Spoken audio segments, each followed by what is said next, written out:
اما بعد فاعوذ باللہ من الشیطان الرجیم بسم اللہ الرحمن الرحیم قال تبارک وتعالی فی القرآن المجید یا ایھا الذین آمنوا ادخلوا فی السلم کافۃ صدق اللہ العظیم و صدق رسول النبی الکریم۔ اس آیہ مبارکہ میں اللہ تعالیٰ ارشاد فرماتے ہیں کہ اے ایمان والو دین اسلام میں پورے طور سے داخل ہو جاؤ۔ اب دین اسلام میں پورے طور سے داخل ہونے کے لیے آپ کو یقیناً کوئی نہ کوئی نصاب چاہیے ہوگا، کوئی نہ کوئی مینول چاہیے ہوگا، کوئی ہدایت نامہ چاہیے ہوگا۔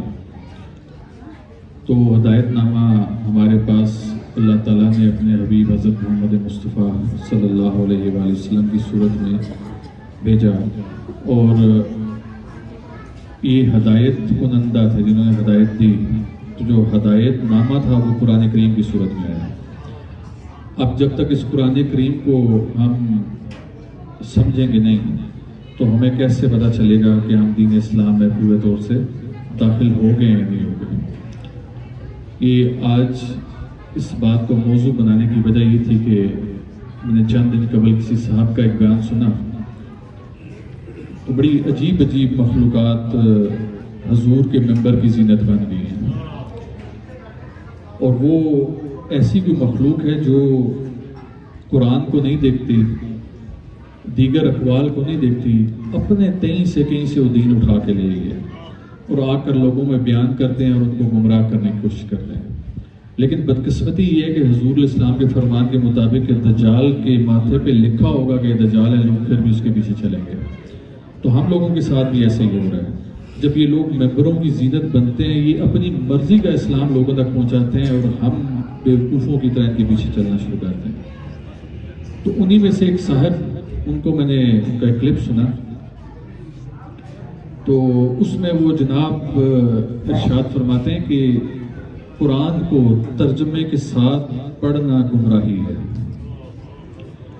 تو میں بڑا حیران ہوا کہ اللہ تعالیٰ ارشاد فرما رہے ہیں کہ ذالک الکتاب لا ریب فیہ ھدی للمتقین، کہ ہم نے اس کتاب میں کچھ شک نہیں، پرہیزگاروں کے واسطے ہدایت ہے۔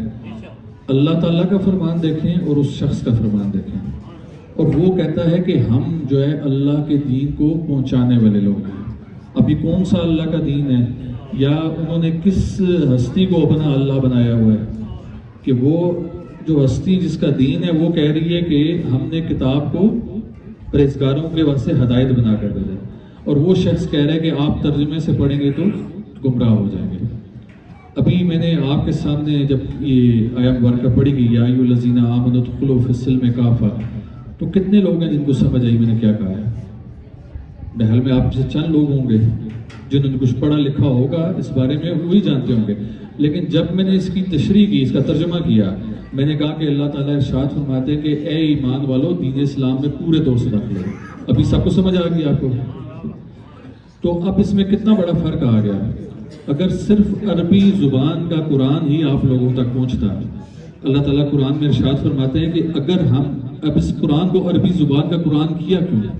اللہ تعالیٰ ارشاد فرماتے ہیں کہ اگر میں اس کو عجمی زبان کا قرآن کرتا تو لوگ میرے نبی کو تنقید کا نشانہ بناتے ہیں کہ نبی عربی ہے اور کتاب عجمی ہے، تو لہٰذا میں نے اسے عربی کا قرآن کیا۔ اللہ تعالیٰ نے اس کی وضاحت بھی پیش کر دی کہ عربی کا قرآن کیوں کیا۔ لیکن پھر بھی یہ جو آج حضور کے منبر کے زینت بنے ہوئے لوگ ہیں، اور یہ بڑی عجیب الخلقت قسم کی قوم ہے، یہ نہ قرآن دیکھتی ہے، نہ حضور کی احادیث دیکھتی ہے، نہ حضور کے فرامین دیکھتی ہے۔ یہ بس انہوں نے ایک رٹی رٹائی بات ہے کہ آپ نے قرآن کو ترجمے سے نہیں پڑھنا۔ اب اس کی وجہ کیا ہے کہ اگر آپ تمام لوگ قرآن ترجمے سے پڑھ کے آپ سب عالم فاضل ہو جائیں گے تو میری کیا حیثیت رہ جائے گی؟ اب آپ اندھوں میں ایک کانڈا میں سردار تو ہوں نا یہاں پر، کہ مجھے 4 عربی کے کول آتے ہیں، میں قرآن سے پڑھنا جانتا ہوں اور پھر آپ کے سامنے بیان کرتا ہوں۔ اگر آپ تمام لوگ یہ کام کرنا شروع ہو گئے تو پھر کیا بنے گا؟ روٹیاں کہاں سے آئیں گی؟ دیگر معاملات کہاں سے ہوں گے؟